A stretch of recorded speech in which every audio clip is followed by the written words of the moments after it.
আমি এখন আমার ড্রাগন গাছে খাবার দিতে আসছি।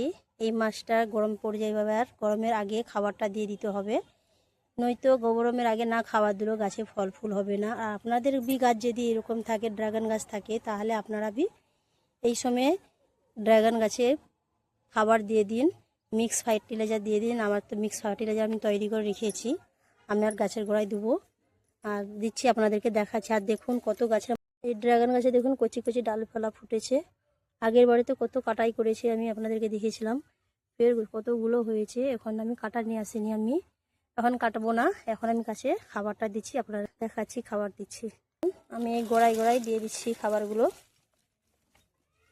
এক মুঠাই দিলে হবে না, এটাই 2 মুঠো দিতে হবে। আর আমার মিক্সারটা শেষ হয়ে যাচ্ছে, আবার বানাবো, যখন বানাবো আপনাদেরকে তখন দেখাবো। এই দিয়ে দিলাম, দিয়ে এরপরে আবার আমি পেঁয়াজের খোসা দিয়ে দিব, বা রসুনের খোসা আছে আমার কাছে, অনেক দিয়ে দিচ্ছি। কতগুলো রসুনের খোসা আমি নিয়ে আসছি, আমার কাছে রসুনের খোসা অনেক আছে। পেঁয়াজের খোসা, রসুনের খোসা, এগুলো পটাশ হিসাবে কাজ হয়। তারপরে আমি একটু মাটি দিয়ে দেবো, ঢাকা হয়ে থাকবে।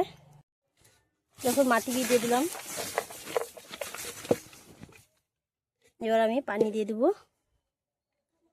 এই মাছটায় আপনারা যদি থাকে আপনাদের যত্ন করে নেবেন, যদি কেউ যদি বাকি থাকে, যারা করে নিয়েছো, যারা বাকি আছে তারা করে নেবেন।